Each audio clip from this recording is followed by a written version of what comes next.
he just came in. He just came in on the show. He was attacking the West. He was talking to Macron. People were saying, "Oh, maybe we have a new Messiah in Africa."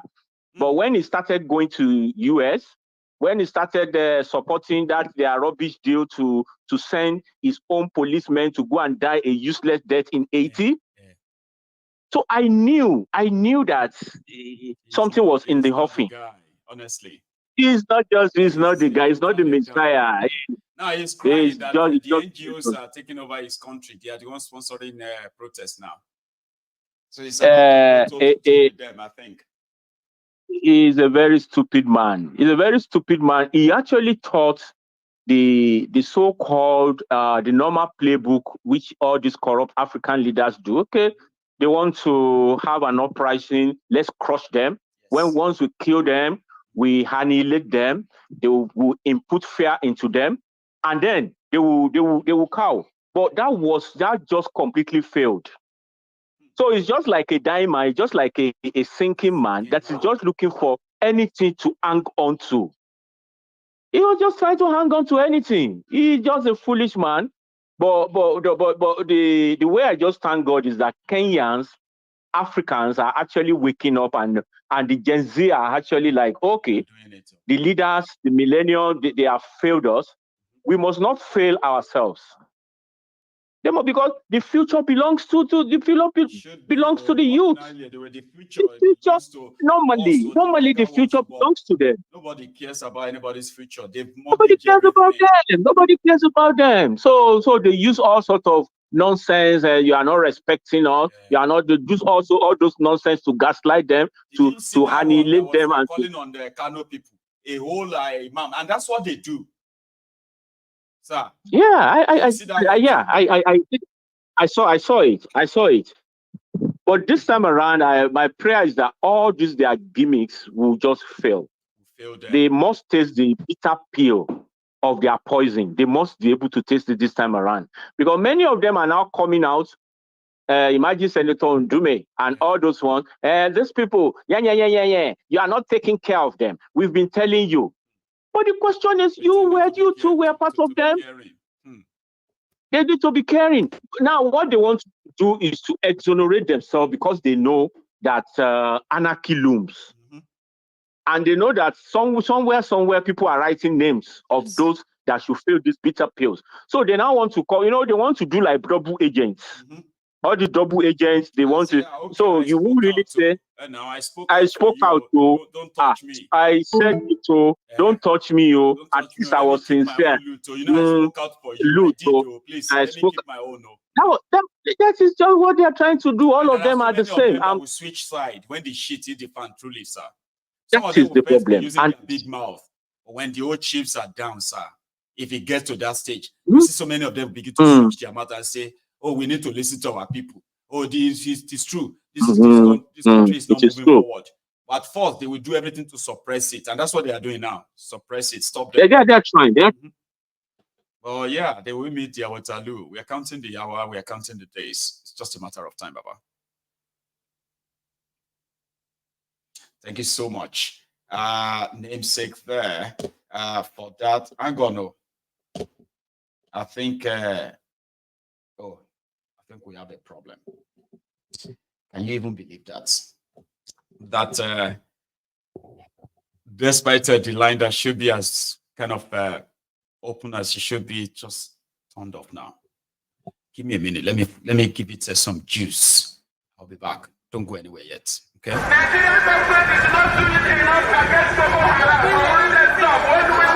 My name is Naija, and the reason why we're here today is to protest the killing of innocent women and children, and men for that matter, all over Nigeria, especially in the northern part of Nigeria. We are not happy, we are not pleased with what is happening, and that is why we're here today. As you can see, there are a lot of Nigerians who are protesting about the killing of families, people who are determined to tear the country apart violently, and it is not something that we support. It is not something that we would like to see continue, and we are here today to send a clear message to the Nigerian government through the High Commissioner that what is happening in the country is unacceptable, and we cannot accept it. If that continues, it will lead to the violent disintegration of the country. There will be no more Nigeria for anyone to go to. There will be no Nigeria for anyone to refer to. In fact, what is happening in Somalia today will be like a tea party. So we cannot allow this nonsense to continue. Something has to be done. And the consequences of the actions of terrorism in Nigeria must be driven home to the people, so that even the terrorists themselves will be able to understand that there is no mileage in where they're going. The only thing they can accomplish is the breakup of Nigeria. If they think that they can cower people, if they think they can force people to be coerced into a religion which is not theirs, then they are clearly mistaken. We are asking for peace. We are asking for people to get together. We are asking for everybody who loves Nigeria, who is associated with that country, to please prevail upon terrorism in Nigeria so we can bring it to an end. That is why a multitude of Nigerians are gathered here today. Those of us in the UK are determined to work with the government for peace. We are determined to work with the international community for peace. The one thing we cannot stomach is a repeat of 1966.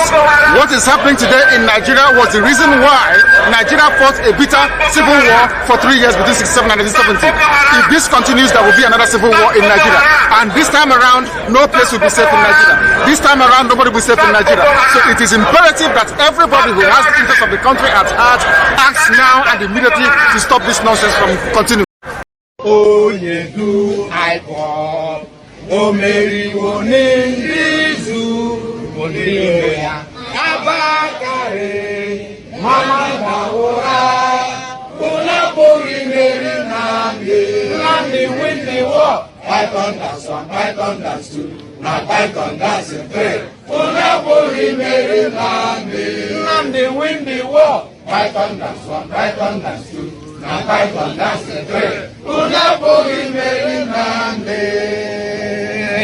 Nande bu Oyedu Aiko, Omeri Onelizu Mbiroya, Abakare, Mamanda Ora, Unapuri Meri Nande win the war. Python that's one, Python that's two. Now Python that's the three. Unapuri Meri Nande win the war. Python that's one, Python that's two. Now Python that's the three. Unapuri Meri Nande win the war. Python that's one, Python that's two. Now Python that's the three. Unapuri Meri Nande win the war. Python that's one, Python that's two. Now Python that's the three. Unapuri Meri Nande win the war. Python that's one, Python that's two. Now Python that's the three.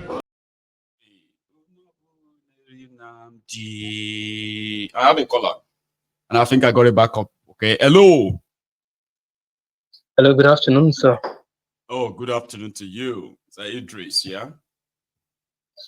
Yes, sir. Good afternoon, sir. Good afternoon to everyone on the platform. Yes, sir.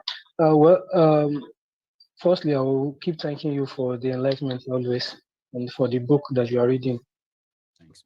So let me quickly go to my own point. What I just want to say is about well, it's not a norm.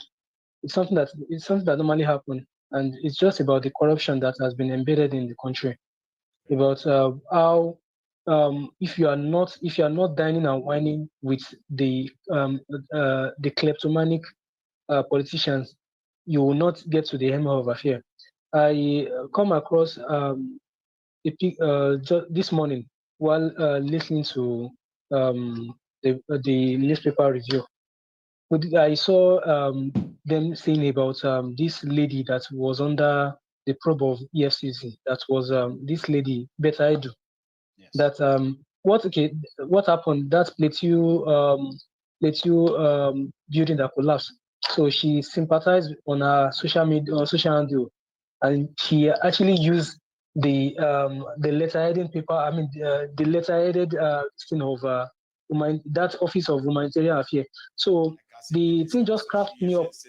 Yes, yes, she issued a statement. So that thing cracked me up. That does it mean that they swept the case underneath. The EFCC have swept the case underneath. Because I don't even get it in this country. Corruption, I don't think corruption can just end. The only thing that can end this rubbish thing is protest. As in the protest that will not even call for, we are going to Idumota to do a protest. So just let us start it once and for all. Because see, if we continue to allow these people to rule us and we keep saying that, oh, we cannot fight them, before we know it, it's going to get worse and worse, and nothing is going to stop it. So the best thing for us now is to let us just have a unanimous thinking. All of us should just have one thinking. We should just unite. Because if we can't unite, okay, let's say we the South are agitating that, oh, we want to go for protest. Then the South are even saying that, oh, we don't want. So there's no unanimous agreement. So we have to just bring our mind together. So that we can fight this thing once and for all. I think a lot of people are speaking from the experience of the past, where people have been scared never to come out. But others are saying that, no, this is going to be different. Even though, yes, you are hearing all this fear-mongering and all of that stuff. I think every now and then, there are those that are already, they are prepared to get out there, okay? So what we should be doing is to encourage them to say it is the right thing to do. You will be convinced, you will be threatened, they will say a lot of things to try to discourage you. All of this. Okay. They say that we are being tormented. Are we not being tormented psychologically, emotionally? So everything is already even affecting us. So all these people that are in the hem of their affair, that they are doing democracy up and down, inside their Agbada, inside their Babariga, they have the military uniform now. So they're just being ruling us simultaneously, and they are ruling us in military. So let us just go out there and pseudo democracy. That's not what you have in Nigeria. So that's not democracy. It's called it's a country whereby it's a country whereby if you speak the truth, they are going to clap on you. If you do this, you are going to clap on you. So the funny another scenario is that okay, let me just bring this BRT, all this BRT, all this. Do you believe that in Nigeria, law are only meant for the poor? 100%. So if for example, now let's say downfall driver, let's say downfall driver pass one. Let's say downfall driver passes through BRT lane. You just see a last man just wave, oh double. But let's see another man just pass through that thing. You see how they're going to climb them down. Many things are just they're just going wrong in this country. Pass BRT lane. No, I'm just doing this. I get you because it happens. So, I've seen people fight what do you call it? They fight last man because they were caught passing through the BRT lane, dedicated lane. You don't pass that, and nobody should be fighting anybody. If you have dedicated lane like that, I'm still coming back to your context. Okay, I just kind of want to say this, right? Okay. So we're having a chat. We had a meeting yesterday. Okay, and at that meeting, there was a conversation around how almost everybody in Nigeria is really mad right now. Sure, you get any small thing like this, everybody just lose everything a fight and all of that. However, yes, sir. We were told that one of us was angry because one of the last man in Lagos, right, was trying to kind of hustle her. Okay, she was holding her phone.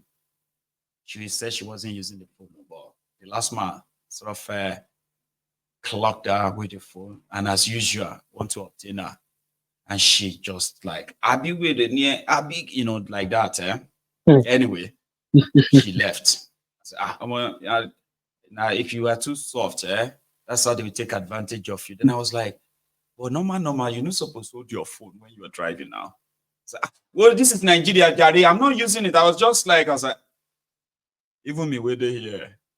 If I hold my phone, while I'm beside the steering, right? I will just be I will be checking and make sure there is no police passing or police car coming. Because I know that if it happens in this country, I will have to pay like about 60 pounds. That's the best judgment I will get. But Nigeria is such a lawless place, that the same people that are holding other people, private cars passing the BRT lane. Downfall will pass it, others will pass. Even some big men will pass the BRT lane and say, do you know who I am? Do you know who you are talking to? Do you know, Idris, even though you are reporting some, what do you call it, some anomaly, right? But do you know that that is the reason why some people want Nigeria to remain the way it is because it is only in Nigeria you can be very lawless and get away with it. Do you know that? Yes. It is only in Nigeria. Yes, sir.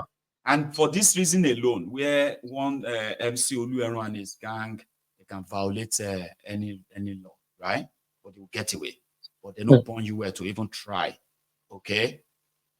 Violate a single one of it. And you know why some of them want Nigeria to remain that way? Why they will do everything to keep Nigeria that way?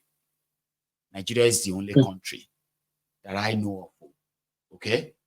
That you can get away with a lot of things that will see you to jail anywhere in the world. And there are those who live abroad as well. The reason why they want Nigeria to remain that way is the place they can go to do all the horrible things that will normally send them to jail or bankrupt them, the one that they will pay fine and they will sweat. Nigeria is the only place they can get away with all of that. So back to your BRT story. It is a lawless place. And yeah, it is a lawless place. Maybe if you push harder, you could get rid of criminals who are making laws and implementing the same laws on you. You could have it better. Idris. So it remains. I have another this thing to say. Yeah, it's about religious tolerance.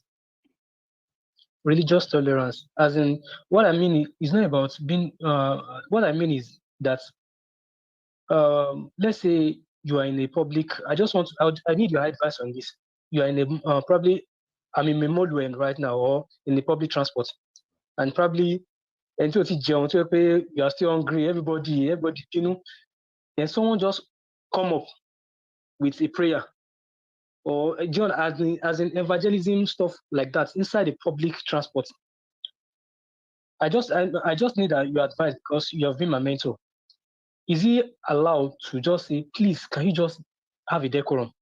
This is a public environment. Please, can you just make a decorum of it? 100%. Because I just need your advice, because I have been having these nostalgic moments around me like that, and this thing is even both in Christianity and Islam.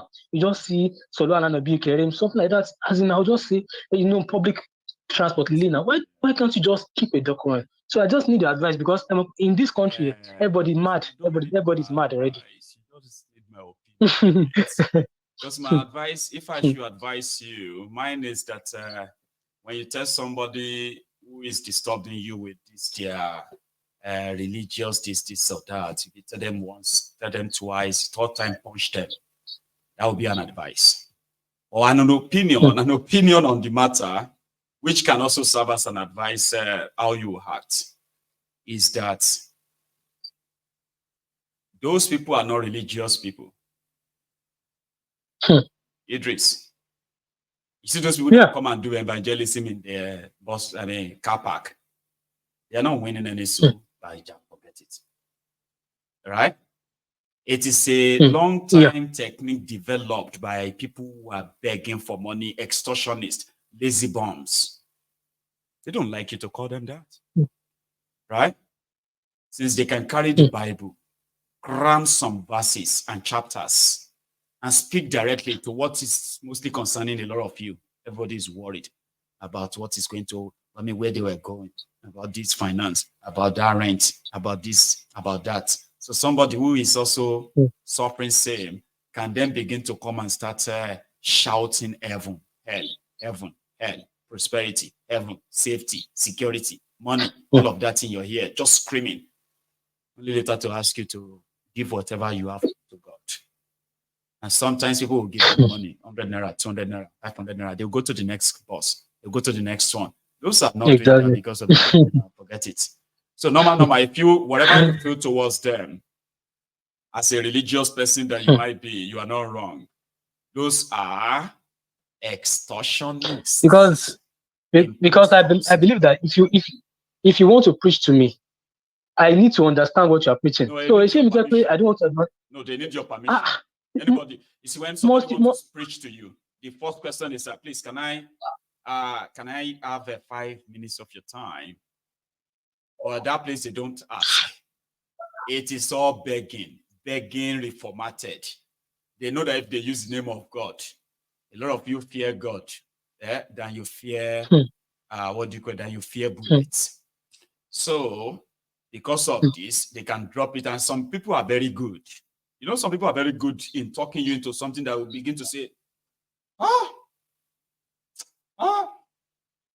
don't ever fall for them. It is a trashy thing. But if you have a real working place, some of them brought that idea to the UK, but we kind of, they know. You know what I mean? So you either get arrested or you correct yourself. Okay? So it is one of those things. I mean, just like your pastors, some of those, your pastors and imam, no, most of them are doing so because they want to extort you. Sorry to say this, sir. Do you know that with your lecturing and enlightenment, I realized that I don't need someone to preach to me. No. Everything that is happening around me is enough for me to get lecture from. Okay, you see someone today and tomorrow the person is no more. Isn't that a lecture for you? You say, okay, look at the lawmaker that died last week and was buried immediately. All the money that he has amassed into several accounts now, several accounts. That one is gone. So everything is. I don't need any. That's to me, I don't need anybody to preach to me. I like the old Wasi when I was still younger. When I was still Abdul Rashid, by the way, right? So they always have this Wasi. You see, Wasi there are like there are things that get you thinking. They don't talk about money. They don't talk about this prosperity nonsense. They talk about life generally to be good. They teach you. They kind of want you to be a better person. Even though they did so by kind of scaring me enough until I just said, shut up. You get what I mean? Like, there are morality in some things that they preach that are real. You can relate with them. Not some people just using some imaginary nonsense to kind of, or because they are looking at your pocket. If it's heavy, if it's flat. I got to Nigeria to go and bury my mom, right? So, and then I had to go and see a member of my dad's family who happened to be my kind of senior uncle, right? So, and they call the place Mowe. You know Mowe, Ibafu. After, Mowe, Ibafu, yeah. So we got there, and I don't know, he just said that he wants to take me to his pastor. Why? Pastor.